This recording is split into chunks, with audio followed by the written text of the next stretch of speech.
একজন ব্রাহ্মণ, কিন্তু হাতে ভয়ঙ্কর কুঠার। একজন ঋষিপুত্র, কিন্তু ক্রোধে যিনি পৃথিবী কাঁপিয়ে দিয়েছিলেন। একজন অবতার, যিনি একাই 21 বার পৃথিবীকে ক্ষত্রিয় শূন্য করেছিলেন। তিনি কে? তিনি হলেন ভগবান পরশুরাম।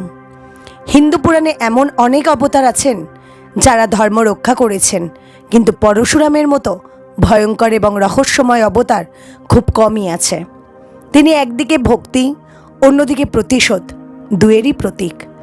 আজকের এই ভিডিওতে আমরা জানব পরশুরাম কে ছিলেন, তার জন্ম ও ইতিহাস, তার অসীম শক্তি ও অস্ত্র, এবং কেন তিনি এত রাগী ও ভয়ঙ্কর ছিলেন।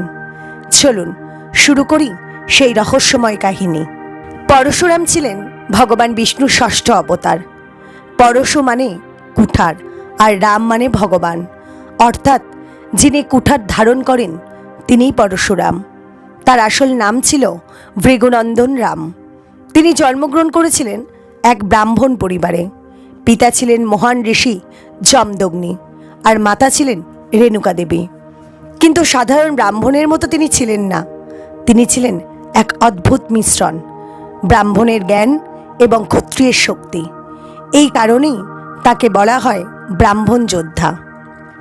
একসময় পৃথিবীতে অত্যাচার বেড়ে গিয়েছিল, বিশেষ করে ক্ষত্রিয় রাজারা তাদের ক্ষমতার অপব্যবহার করছিল। ধর্ম ধীরে ধীরে নষ্ট হচ্ছিল। তখন ভগবান বিষ্ণু সিদ্ধান্ত নিলেন তিনি একটি বিশেষ রূপে জন্ম নেবেন, যিনি অত্যাচারীদের শাস্তি দেবেন। ঋষি যমদগ্নি এবং রেণুকা দেবীর তপস্যায় সন্তুষ্ট হয়ে ভগবান বিষ্ণু তাদের ঘরে জন্ম নিলেন পরশুরাম রূপে। শৈশব থেকেই তিনি ছিলেন অসাধারণ, অসীম শক্তি, তীক্ষ্ণ বুদ্ধি এবং কঠোর শৃঙ্খলা। পরশুরাম ছোট থেকেই অস্ত্রবিদ্যা শিখতে শুরু করেন, কিন্তু তার জীবনে সবচেয়ে বড় মোড় আসে যখন তিনি ভগবান শিবের শরণাপন্ন হন। ভগবান শিব তার তপস্যায় সন্তুষ্ট হয়ে তাকে দেন এক অলৌকিক অস্ত্র, পরশু অর্থাৎ কুঠার, এবং শেখান অসাধারণ যুদ্ধ কৌশল। এই কুঠারই তার পরিচয় হয়ে ওঠে। শিব নিজে তাকে আশীর্বাদ করেছিলেন, তুমি অজেয় হবে, কেউ তোমাকে পরাজিত করতে পারবে না। এখন আসি সেই ঘটনার কথায় যা পরশুরামকে ভয়ঙ্কর রূপে পরিণত করেছিল। একদিন এক শক্তিশালী রাজা কার্তবীর্য অর্জুন, অর্থাৎ সহস্র বাহু অর্জুন, তিনি তার সৈন্য নিয়ে ঋষি যমদগ্নির আশ্রমে আসেন।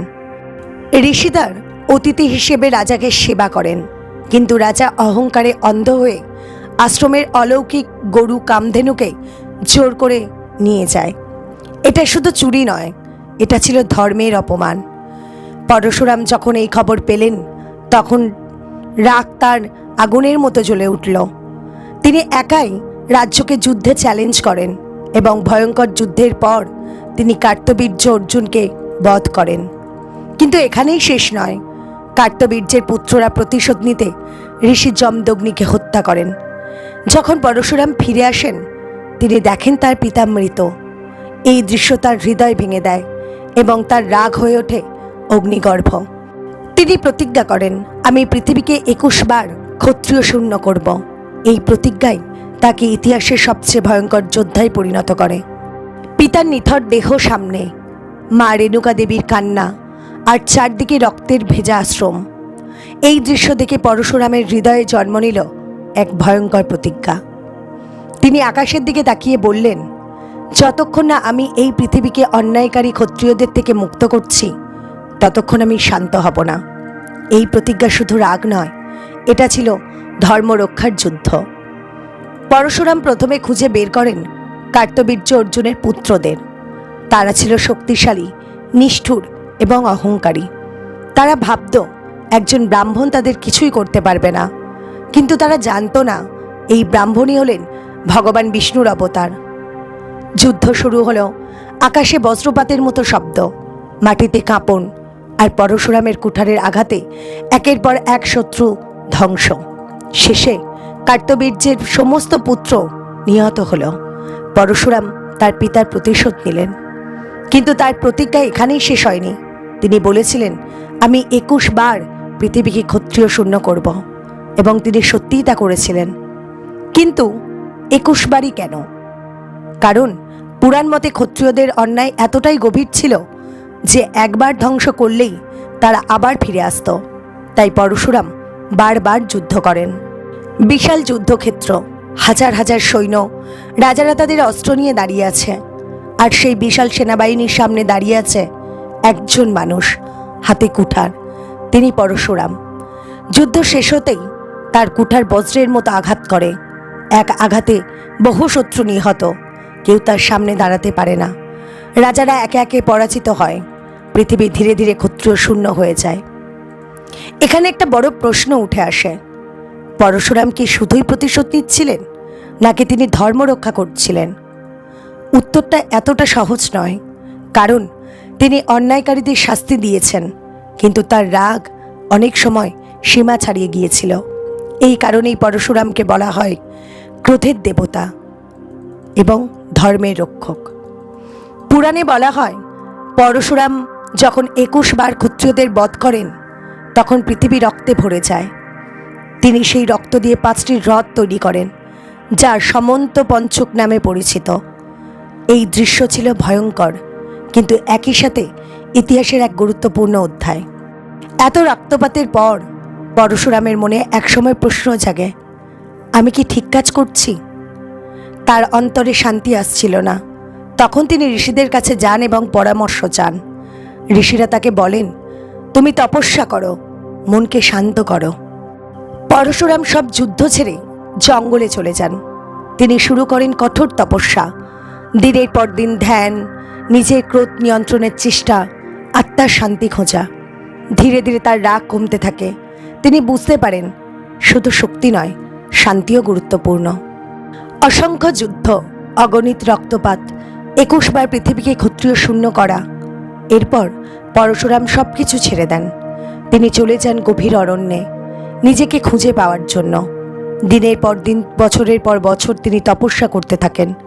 তার চোখ বন্ধ, মন শান্ত রাখার চেষ্টা, আর নিজের ক্রোধকে জয় করার সাধনা। ধীরে ধীরে সেই ভয়ঙ্কর যোদ্ধা পরিণত হতে থাকেন এক মহান ঋষিতে। একসময় যিনি শুধু যুদ্ধ জানতেন, এবার তিনি হয়ে উঠলেন একজন গুরু। পরশুরাম বুঝলেন শুধু শক্তি নয়, জ্ঞানই সবচেয়ে বড় অস্ত্র। তাই তিনি শুরু করলেন শিক্ষা দেওয়া।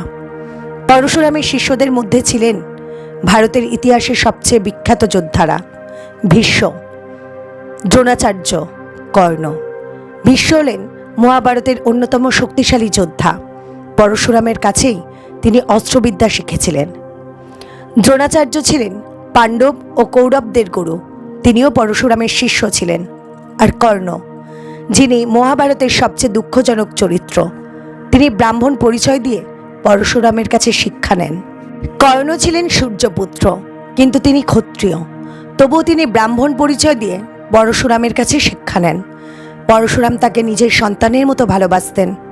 কিন্তু একদিন কর্ণের উরুতে একটি বিষাক্ত পোকা কামড়ায়, রক্ত বের হতে থাকে। কিন্তু কর্ণ নড়েন না, কারণ তিনি গুরুর ঘুম ভাঙাতে চান না। এই দৃশ্য দেখে পরশুরাম বুঝে যান একজন ব্রাহ্মণ এত কষ্ট সহ্য করতে পারে না। তুমি ক্ষত্রিয়। তিনি রাগে অভিশাপ দেন, যখন তোমার সবচেয়ে প্রয়োজন হবে তখন তুমি তোমার বিদ্যা ভুলে যাবে। এই অভিশাপই পরে কুরুক্ষেত্রের যুদ্ধে কর্ণের পতনের কারণ হয়। পরশুরামের জীবনে আরেকটি গুরুত্বপূর্ণ ঘটনা হল ভীষ্মের সঙ্গে তার যুদ্ধ। কারণ একজন নারী অম্বা ভীষ্মের বিরুদ্ধে বিচার চাইতে পরশুরামের কাছে আসেন। পরশুরাম ন্যায়ের পক্ষে দাঁড়ান এবং ভীষ্মকে যুদ্ধের জন্য আহ্বান জানান। এই যুদ্ধ ছিল অসাধারণ।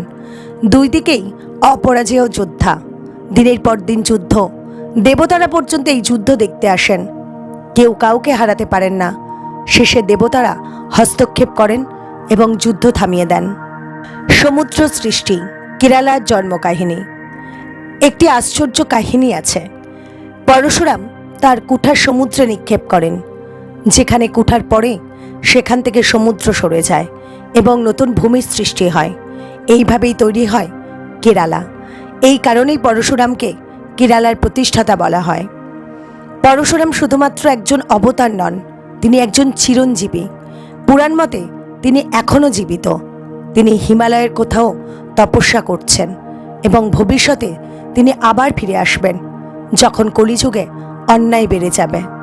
পরশুরাম শুধু একজন যোদ্ধা নন, তিনি ছিলেন ভগবান বিষ্ণুর ষষ্ঠ অবতার।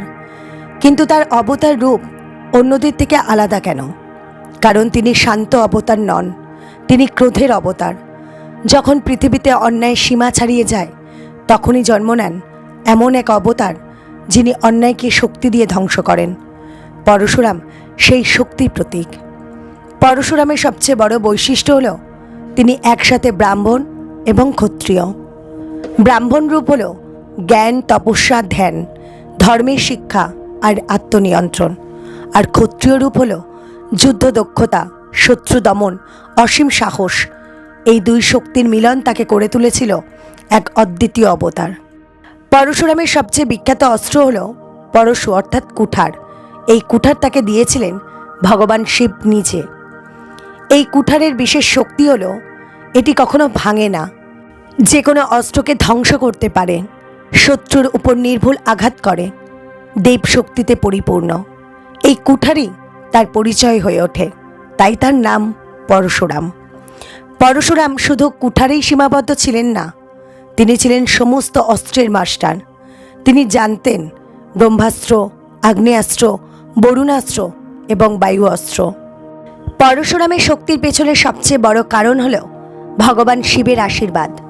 শিব তাকে শুধু অস্ত্রই দেননি, তিনি তাকে দিয়েছিলেন অজেয়তা, অসীম সাহস আর যুদ্ধের অদ্ভুত দক্ষতা। এই কারণেই পরশুরামকে বলা হয় শিবের সর্বশ্রেষ্ঠ শিষ্য। প্রতি বছর বৈশাখ মাসের শুক্লপক্ষের তৃতীয়া তিথিতে পালিত হয় পরশুরাম জয়ন্তী। এই দিনটি খুবই শুভ মনে করা হয়। এই দিনে উপবাস রাখা হয়, পুজো করা হয়, দান করা হয়, ধর্মীয় কাজ করা হয়। বিশ্বাস করা হয় এই দিনে ভগবান পরশুরামের আশীর্বাদ পাওয়া যায়। পরশুরামের জীবনের সবচেয়ে বড় শিক্ষা হলো শক্তি থাকলেই সেটাকে সঠিকভাবে ব্যবহার করতে হবে। কারণ শক্তি যদি নিয়ন্ত্রণে থাকে তা রক্ষা করে, আর শক্তি যদি নিয়ন্ত্রণের বাইরে চলে যায় তা ধ্বংস করে। পরশুরামের জীবন এই দুই দিকই দেখায়। পরশুরামের জীবনে আমরা দেখেছি রাগ, প্রতিশোধ, যুদ্ধ। কিন্তু এই সবের পর কি হলো? তিনি কি চিরকাল যোদ্ধাই রয়ে গেলেন? না, এখানেই তার জীবনের সবচেয়ে বড় পরিবর্তন। অসংখ্য যুদ্ধের পর পরশুরাম বুঝতে পারেন রক্তপাত কখনো স্থায়ী শান্তি আনতে পারে না। তার মনে শুরু হয় এক গভীর অনুশোচনা। তিনি ধীরে ধীরে সব অস্ত্র ত্যাগ করেন, ফিরে যান তপস্যার পথে।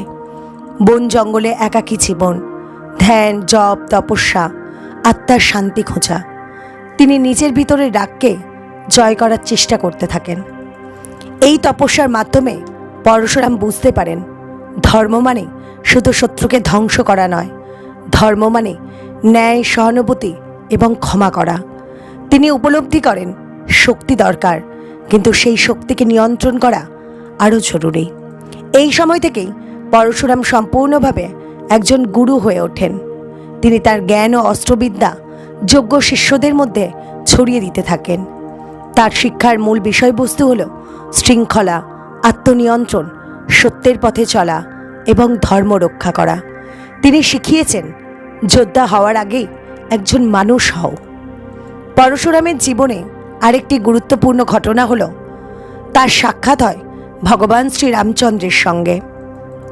যখন রাজা জনকের সভায় শিবের ধনুক ভাঙেন রাম, এই খবর শুনে পরশুরাম রেগে যান। তিনি ভাবেন কে এত শক্তিশালী যে শিবের ধনুক ভেঙে দিল। তিনি সেখানে এসে রামকে চ্যালেঞ্জ করেন। দুই অবতার, একজন বিষ্ণুর বর্তমান অবতার আর একজন পূর্ব অবতার। এই দৃশ্য ছিল অসাধারণ। চারদিকে উত্তেজনা, দেবতারা তাকিয়ে আছেন, দুই মহাশক্তি মুখোমুখি। রাম শান্তভাবে পরশুরামের চ্যালেঞ্জ গ্রহণ করেন। তিনি তার শক্তি প্রমাণ করেন। তখন পরশুরাম বুঝতে পারেন এই রাম সাধারণ মানুষ নন, তিনিও বিষ্ণুর অবতার। তিনি নিজের অহংকার ত্যাগ করেন এবং রামকে প্রণাম করেন। এই ঘটনাটি পরশুরামের জীবনের একটি বড় শিক্ষা। অহংকার সবচেয়ে বড় শত্রু।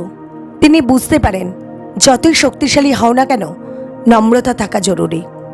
এরপর পরশুরাম ধীরে ধীরে মানব সমাজ থেকে দূরে সরে যান। তিনি চলে যান হিমালয়ের গভীর অরণ্যে। সেখানে তিনি তপস্যা করতে থাকেন আজও। পুরাণ মতে যখন কলিযুগে অন্যায় চরমে পৌঁছাবে তখন আবার পরশুরাম ফিরে আসবেন। তিনি সাহায্য করবেন ভগবান কল্কি অবতারকে ধর্ম প্রতিষ্ঠা করার জন্য। পরশুরামের জীবন একটি গভীর শিক্ষা মানব জীবনের জন্য। একজন মানুষ কিভাবে রাগ থেকে শান্তিতে, প্রতিশোধ থেকে ক্ষমায় এবং অহংকার থেকে নম্রতায় পরিণত হতে পারে তার সবচেয়ে বড় উদাহরণ হলেন পরশুরাম। পরশুরামের জীবনের শুরুটা ছিল ক্রোধে ভরা। পিতার মৃত্যুর প্রতিশোধ, অন্যায়ের বিরুদ্ধে যুদ্ধ, সবকিছু শুরু হয়েছিল রাগ থেকে। কিন্তু এই রাগই তাকে অসংখ্য রক্তপাতের দিকে নিয়ে যায়, শান্তি থেকে দূরে সরিয়ে দেয়। পরশুরামের কাছে ছিল অসীম শক্তি, কিন্তু একসময় তিনি বুঝতে পারেন শক্তি থাকলেই তা ব্যবহার করতে হবে, এটা ঠিক নয়। যখন পরশুরাম শ্রী রামের সামনে দাঁড়ান তখন তার ভিতরে অহংকার ছিল, কিন্তু রামের সামনে তিনি বুঝতে পারেন আমার থেকেও বড় শক্তি আছে। পরশুরামের জীবনের সবচেয়ে বড় পরিবর্তন আসে তপস্যার মাধ্যমে। তিনি নিজের ভেতরে রাগকে জয় করেন। শেষ পর্যন্ত পরশুরাম বুঝতে পারেন প্রতিশোধ নয়, ক্ষমাই আসল শক্তি। পরশুরামের জীবন আমাদের শেখায় ধর্ম মানে শুধু যুদ্ধ নয়, ধর্ম মানে ন্যায়, সত্য এবং ভালোবাসা। পরশুরাম শুরু করেছিলেন একজন রাগী যোদ্ধা হিসেবে, কিন্তু শেষ করেছিলেন একজন শান্ত ঋষি হিসেবে। আজকের পৃথিবীতেও অন্যায় আছে, রাগ আছে, প্রতিশোধ আছে। এই অবস্থায় পরশুরামের শিক্ষা আমাদের দেখায় কিভাবে নিজেকে নিয়ন্ত্রণ করতে হয়, কিভাবে সঠিক পথে চলতে হয়। একজন ব্রাহ্মণ পুত্র, একজন ভয়ঙ্কর যোদ্ধা, একজন মহান গুরু এবং এক চিরঞ্জীবী অবতার, এই চারটি রূপ মিলিয়েই তৈরি ভগবান পরশুরাম।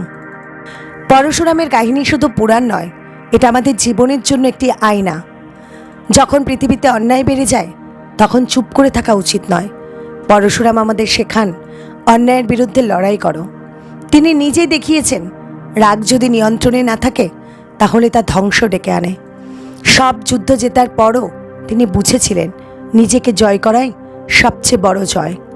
শ্রীরামের সামনে তার নম্রতা আমাদের শেখায় যত বড়ই হও না কেন, নম্রতা হারিও না।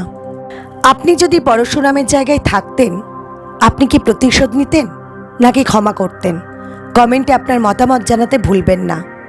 এই পুরো ভিডিওটি যদি আপনাদের ভালো লেগে থাকে তাহলে ভিডিওটিতে একটি লাইক করবেন, কমেন্ট করে আপনার মতামত জানাবেন, চ্যানেলটি সাবস্ক্রাইব করে আমাদের পাশে থাকবেন আর শেয়ার করবেন আপনার বন্ধুদের সাথে, যাতে তারাও জানতে পারে এই অসাধারণ কাহিনী। পরশুরাম শুধু একটি নাম নয়, তিনি একটি শিক্ষা, একটি শক্তি, একটি প্রেরণা। ধর্মের পথে চলুন, সত্যের পাশে থাকুন। ধন্যবাদ। আবার দেখা হবে নতুন কোনো রহস্যময় কাহিনীতে।